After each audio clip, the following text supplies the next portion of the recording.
How's the royal family? I pray that everyone is doing well. Well, my royal family, America is not ready for this type of first family. We're going to keep it core and we're going to keep it real. Now, I'm going to let y'all know straight up, I strongly dislike Pete Buttigige because of what I feel. I feel that he is disingenuous. And I did a video a while back where I said, Pete Buttigige, you have thrown your hat in the arena and you're going to be judged. And so far he's been having some success. And so it forces the media to put more of a spotlight on him. And overall, the media have treaded lightly, but he was mayor for a long time. He just recently stepped down since 2012, and he has a track record, and his track record with the African American community is not a good look.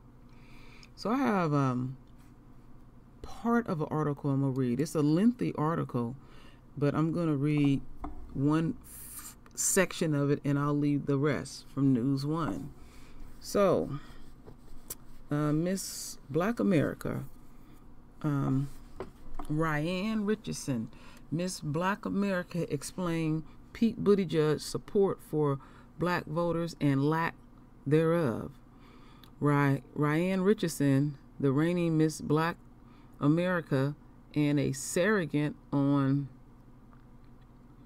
Buttigiege's campaign, explained Mayor Pete's support for black voters and lack thereof. Okay, there's a picture of her.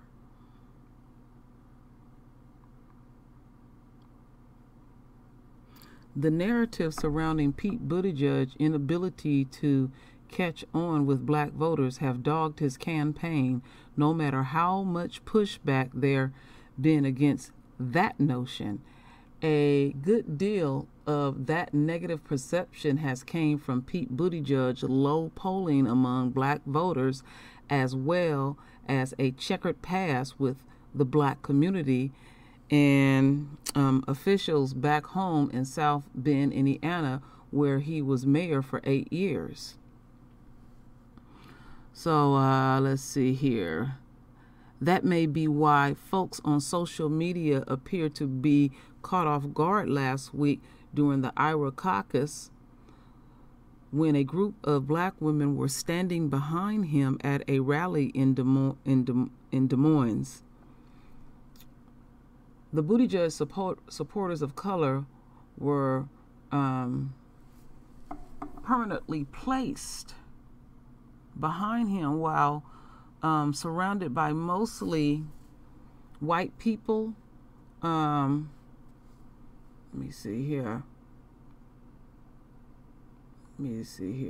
I lost my way here. Y'all know I'm dyslexic, so I should have read off my other computer, but I'm going to keep pushing. Okay, so let's say behind him while surrounded by mostly white people, prompting accusations, that they were strategically being used as props to promote image of the campaign's efforts at inclusion. One of the women was Ryan Richardson, the reigning Miss Black America and a surrogate on Buttigieg's campaign, who took issue with News One's coverage and pushed back on the narrative that black people haven't been supporting Mayor Pete all along. News One recently spoke exclusively with Richardson to clear up what she contained misconceptions surrounding Buttigieg's support within the black community in the wake of some of Buttigieg's black and brown staffers voice concern. I'm going to peek into that just a little bit. About a unwelcoming work environment, Buttigieg has also placed himself on the public opinion chopping block with his verbal graphs regarding race. We asked Richardson to provide us with some insight on why she thought the dialogue surrounding his campaign appears to be less favorable than some of his opponents, as well as Buttigige electability and why voters should support him. I'm going to leave that there and I'm going to show you. I'm not going to read all of that. But let me click in here because they were saying that Buttigige black and brown staffers voicing concern. He comes off like that type of energy that he's very dismissive of that. This dude is racist, straight up. This had nothing to do with you being gay, Buttigige, but he gonna use that. See, right up here on the top, it say Mayor Pete's black and Hispanic staffers said they were hired as tokens. See, people not stupid. Not stupid at all. Let me stop that. Since we over here already, let's peek into this. I'll start it back. Don't trip. Presidential run. The South Bend mayor had a man. Staffers say they were hired as tokens. Pete Buttigige's struggle to obtain support from black and Hispanic voters has become widely known, and his low poll numbers serve as irrefutable proof. Despite his attempts to appeal to voters of color in an effort to see a surge in his numbers, the facts remain that folks simply aren't feeling it. And now it appears that the black and Hispanic staffers on the Democratic presidential candidate's campaign feel no different, as they have voiced their frustrations on being hired as tokens to back his presidential run. The South Bend mayor had a mandatory retreat on diversity and inclusion last month, which missed the mark among his black and Hispanic staffers. In a report from the New York Times, current and former staffers of color felt disregarded and that their voices were not heard. One staffer spoke of the emotional weight endured by the black and Hispanic employees who felt they were quota hires and were there to help the campaign meet its ambitious diversity targets, the New York Times reports. Some Hispanic staffers also felt disrespected as they would be asked to translate information even if they didn't speak Spanish. Following the retreat, emotions spilled over for some of the employees who said they felt disrespected by their white colleagues and stressed from having to answer questions regarding their support for a candidate who is struggling to obtain black and Hispanic votes. Go to newsone.com for more of the story. Wow. This is Ed Powell for News One. Check out this story and more on newsone.com. Is that it? Let's see what's going on. That's eye-opening.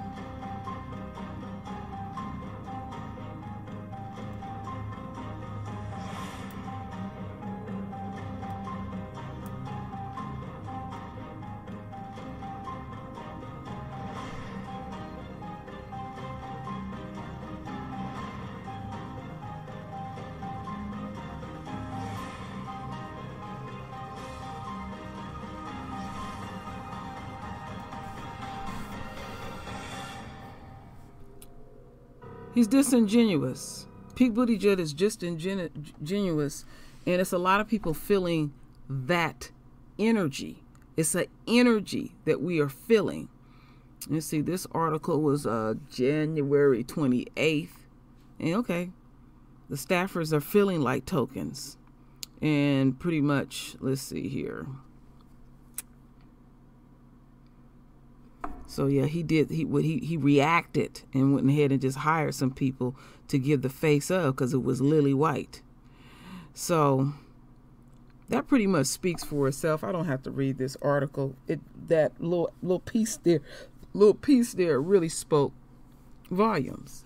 So I have two videos that I want to present to the royal family. We're gonna get deeper into Pete Buttigiege.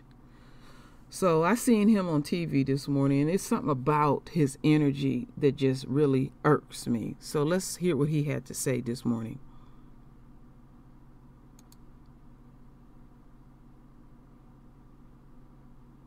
Back now to the New Hampshire primary, where Senator Bernie Sanders eked out a win over former Mayor Pete Buttigiege of South Bend, Indiana, who joins us now from Manchester, New Hampshire. Good morning.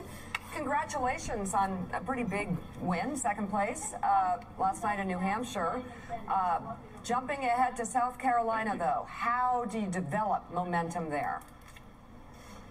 Well, the key is to take the momentum that we have been able to demonstrate in Iowa and New Hampshire, settling the question of whether we could build a campaign with appeal across age groups and different kinds of community, and now take it to Nevada, to South Carolina, engaging voters in very racially diverse states, sharing this message that we have got to come together and be ready to confront Donald Trump with a unified Democratic Party around values that we share.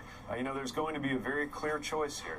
Senator Sanders, who I respect, and he had a great night as well last night, but he's got an approach that says you're either for a revolution or you got to be for the status quo. Most people don't see where they fit in that message. Our message is one of delivering real, meaningful, bold, progressive reform in a way that can actually bring Americans together, not further polarize us at a time like this. Hey, Mayor Buttigige, it's Willie Geist. Good to see you again this morning. Let me ask you about those Sanders, and we can put Warren voters in there as well. There are an awful lot of them, both in New Hampshire and Iowa, and also nationally. What do you say to them to try to move some of them to your side? They're pretty dyed-in-the-wool at this point. They have a vision for the country. They have a vision for how government would function, and you're offering alternative vision. For example, Medicare for all who need it, as you put it, or all who want it. So in other words, it wouldn't be mandated. We wouldn't take away your private health insurance. What's your pitch to some of those voters as you go forward? My message is I'm inviting them to join me in a campaign that will produce the most progressive presidency we've had in a half century, and yet do it in a way that can actually serve to better unify the country. I mean, take healthcare, the example that you brought up. If we are right, if progressives are right, that the public coverage would be the best, then eventually everybody will choose it, and it will become Medicare for all. This is a pathway to get there that has a little humility built into it, recognizing that if some people would rather keep their private plans, that's okay too. The goal shouldn't be to make sure that the government is providing everybody's coverage. The goal should be to make sure that everybody gets excellent coverage no matter what. And on issue after issue after issue, we share the same goals. What I'm offering is a way to do it that can actually get achieved, that is paid for, and that's a really important thing too. You look at Senator Sanders' plans, again, speaking of goals that we all share, but the whole in explaining how to pay for them amounts in his case to $25 trillion of unexplained gap, even after you raise middle-class taxes. And I don't think that even progressives really want to be in a world where we can't keep our promises. We've had enough broken promises in this country. There's a better way to get these things done, to confront climate, deliver health care, empower workers, ensure corporations and the wealthy are paying their fair share. Let's do it in a way that can actually unify, not polarize this country. Reverend Al. Mayor Pete, Al Sharpton here. You've talked a lot about the Douglas plan that you've designed to appeal to Black Americans, your plan for Black Americans. You and I have talked about this over the last few months. You've done very well. I congratulate you both in Iowa and New Hampshire. No one thought you'd come within 4,000 votes of New Hampshire. I think it's a big win. But how do you deal with, you put out a plan, how do you give people the confidence, given your background in South Bend, that you will initiate the plan? How do you put to rest the tensions you've had with, in terms of the police chief and other issues? I saw a stirring speech by Ms. Muhammad introducing you, saying, I'm from South Bend and he's a good man. The Mel McMorris, other leaders are with you. How do you now go to South Carolina and Nevada and say, not only do I have a plan, but you can trust me, I've learned from certain experiences as mayor of South Bend? Well, I think the key is to make sure that I'm sharing South Bend's story, but also that other voices, Black and Latino voices from our community, are also sharing their experience of South Bend's story. Because the Douglas plan isn't just something that came out of the blue. It connects to experiences and things that we've learned, sometimes things we learned the hard way at home. When I talk about economic empowerment, that ties back to the race-informed economic work that we were nationally recognized for in our city. It ties back to the experiences we had and what it took to drive dramatic fall in Black unemployment and Black poverty in our city faster than what happened nationally. And also recognizing the areas where we had real struggles and had to push in order to deliver progress and reform in racial justice and policing, for example, and making sure that economic growth really was experienced in every part of the city. Just like America's story, our city's story is complex and challenging, but it's a story of working side by side in order to deliver results for Black residents. And I'll be telling telling that story so that people can see how the ideas of the Douglas plan connect to work that I've done. It's also, I think, something that gets a second look now that we've demonstrated that we actually have a campaign to contend with. Yeah. You know, a lot of folks that I talked to over the last year said, you know, plan seems great, very comprehensive. I love the have an agenda for Black America, but come on, are you really going to be a competitive campaign? Now that we have put that question to rest, I think we're getting a whole new look from Black and Latino voters who have so much riding on making sure that we defeat Donald Trump, because they are among those with the most to lose if they have to endure yet another term of this presidency. So, Mayor Pete, you and Bernie Sanders have run neck and neck, two extraordinarily close races in Iowa and in New Hampshire. Nobody expected you just even a month or two ago to do so well in both places. You did. So now the question is, how do you separate yourself from Bernie Sanders as you move forward to Nevada and to South Carolina? Why should Democratic voters choose you instead of Senator Sanders?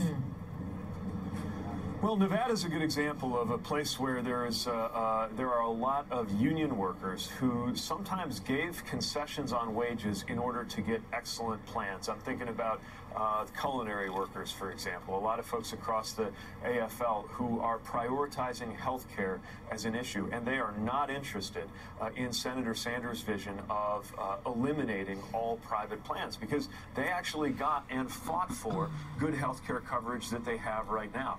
If the choice is between Senator Sanders telling them they're going to have to give that up, and me saying that we can enhance and increase choice without asking them to sacrifice what they have worked so hard for, I think that is a very good debate for us to have, and I'm looking forward to having that debate. All right. Former Mayor Pete Buttigieg, congratulations.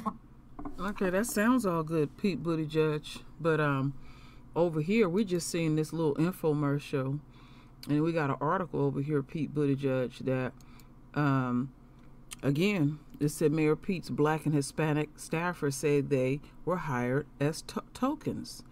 You're full of shit. It's just, I'm not gonna front with y'all guys. I disdain him because there's something nefarious, disingenuous that's hidden but also unhidden at the same time. And he's sounding like a robot now, that he's picking up on stuff. He's doing a lot of studying, a lot of research and all this type of stuff. This dude is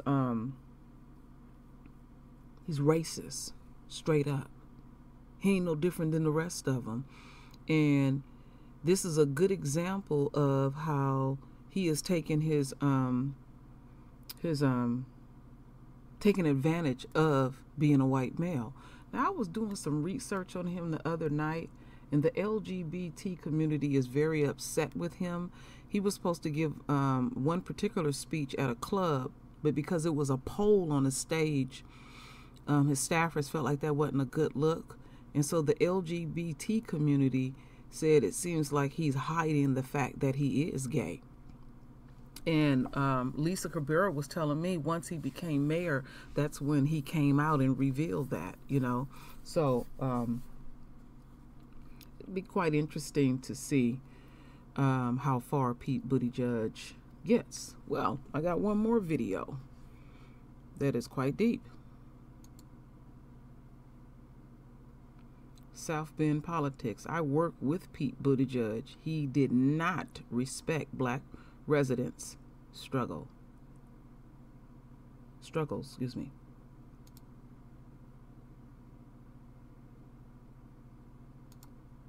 As we turn now to look at other police policies in other parts of the country, to look at Pete Buttigieg's record on policing and racial justice following his second-place finish in New Hampshire last night. The former mayor of South Bend, Indiana, has surprised many with his strong showings in Iowa and New Hampshire, two of the country's whitest states. But as the race moves on now to Nevada and South Carolina, Buttigieg continues to poll extremely low with African-American voters. His own former constituents are condemning condemning his treatment of the black community in South Bend during his time as mayor, calling out systemic racism in the police force. During Buttigieg's tenure as mayor from 2012 to 18, black residents were 4.3 times more likely to be arrested for possessing marijuana than white people. At last week's presidential debate, ABC News moderator Lindsay Davis questioned Pete Buttigieg about the rise in arrests of black people under his administration. Well, the reality is, on my watch, drug arrests in South Bend were lower than the national average. The overall rate was lower. No, there was an increase. The year before you were in office, it was lower. Once you became in office in 2012, that number went up. In 2018, the last year that we have a record for, that number was still up. Yep. And one of the strategies that our community adopted was to target when there were cases where there was gun violence and gang violence, which was slaughtering so many in our community. Well, for more, we go to Chicago, where we're joined by Henry Davis Jr., a South Bend City Council member since 2008. Welcome to Democracy Now!, Henry Davis Jr. Can you talk about your experience as a city council member with your mayor at the time? He just recently stepped down, Pete Buttigieg, who's now just placed second in the New Hampshire primary. Thank you for having me. My time working with Mayor Buttigieg was, at best, was contentious.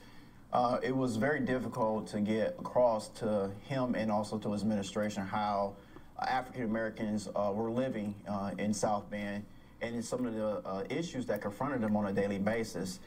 You're talking about double-digit unemployment. You're talking about a very high poverty rate, over 40%. You're talking about high crime. You're talking about schools shutting down, closing. And even some of his policies, when it came to 1,000 houses, 1,000 days program, when he decided to go through the hood or, you know, in the black and brown areas, and he wanted to demolish those homes. And those homes were demolished, but it wasn't the fact that some of those homes didn't need to come down. It was the fact that there was no affordable housing program that came behind it. And so now we're still dealing with, you know, empty lots, high weeds, and a lot of varmints that are living in those empty lots.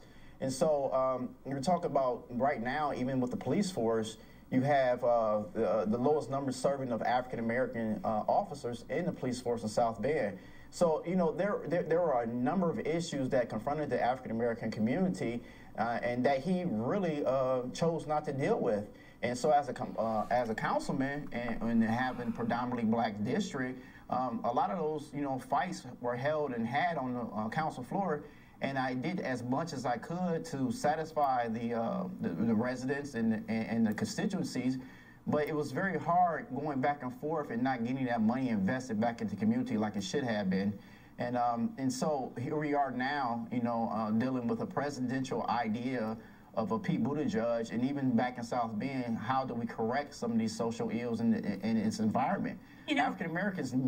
Go ahead, I'm sorry. I wanted to say the whole country learned about the murder of Eric Logan, a black South Bend resident who was shot and killed by a white police officer, Ryan O'Neal, because, of course, at the time, Mayor Pete Buttigieg was running for president. Can you talk about how he handled that and also about the firing of the first black police chief, Darrell Boykins? Well, just like I just talked about, he didn't handle it. And if he did handle it, it was a fumble. Eric Logan was a combination of events that took place since he took office back in 2012. Right after he took office, there was a young man by the name of Michael Anderson that ended up dying under suspicious circumstances with the South Bend Police Department. There was another young man named Deshaun Franklin who happened to be sleeping in his home, and he was attacked and brutally beaten up by South Bend Police. And, you know, none of those officers were even disciplined. Then you had Eric Logan, and a lot of things happened in between there as well. But then you have Eric Logan who died, you know, at the end of a gun, you know. And so we, you know, it just has not been a good ride. South Bend needs a do-over. And this is like, you know, the thing that has happened right now with the Democratic Party as a whole. You know, blacks, African Americans is the backbone of the Democratic Party. And we desire good schools. We desire safe neighborhoods. We desire good jobs. We desire the same thing that most people desire and need and want to live in America. And if we're planning on beating a Donald Trump, you know, this coming November, We have to have a organized and unified attack that's going to make sure that there's a candidate out in front that's going to be interested in making sure that we not only vote, but those things that we're voting for are going to happen. And right now, you have a slate of candidates. They're everywhere. They're not talking about the hardcore issues that you would talk about at your kitchen table, at your local diner, or even at church. They're not talking about those things. They're talking about just a lot of different wild ideas on how this is supposed to work. This is not a student council race. This is for the presidency of the United States of America. This is the ruler of the free world. And African Americans are Americans. And we desire to have our priorities as a part of someone's platform. I wanted to bring Barbara Smith, the feminist scholar, back into this conversation. And as you're listening to these two examples, looking at Bloomberg, looking at Buttigieg, your thoughts? High, aren't they? I think that they always say this is the most important election of our lifetime, but given what's in the White House at this point, and given what's going on in our nation, we really have to be very, very alert, and we really need to look at the candidates and figure out which one of them is capable. And obviously, the things that were just discussed about two of the candidates, as far as I'm concerned, that makes them unelectable, because another racist in the White House, that's just like a little too much to bear.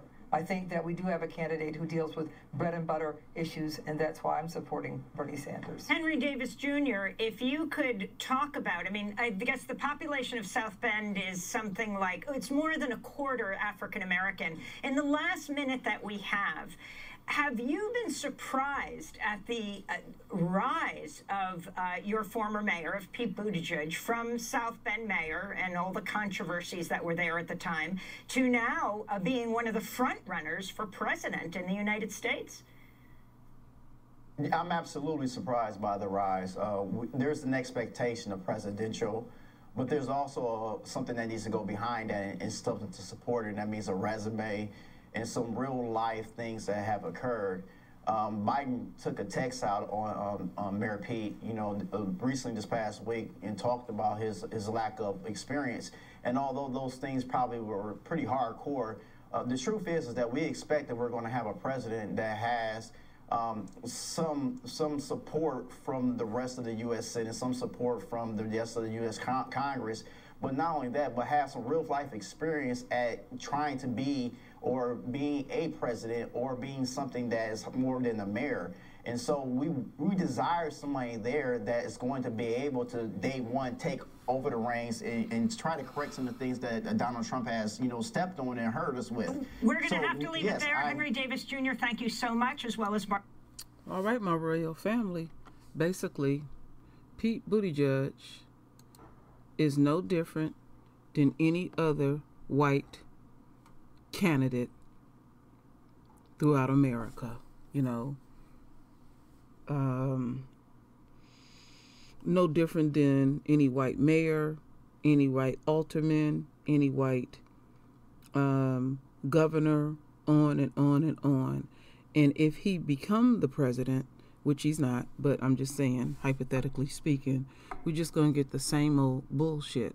See, they keep throwing up in our face like we got to get Trump out of there. He's so horrible. Trump, what they don't understand, have not changed anything in our lives. It hasn't gotten worse. It's always been worse with us. And there is no difference. Y'all all one and the same. It's all about who can pull off the best lie or trickeration at the end of the day. But me personally, despite everything that I say, I would love to see Trump and Buttigieg run neck and neck. That would be juicy, wouldn't it, my royal family? Because you talking about slinging mud, Trump would have to sling mud at this dude, and you don't hear Trump saying anything about the gay community or anything like that, but that would bubble to the surface. It really would. So to keep things exciting and interesting, that's what I would see. But we don't know how this thing is going to go as far as what what candidate in the Democratic Party are going to run neck and neck with Trump. All we know is Trump will be back in office doing what Trump do, being crazy. So, my royal family, render your voice with your beautiful divine words. And as always, my royal family, I thank you for your love. I thank you for your support. And with that said, Ashe.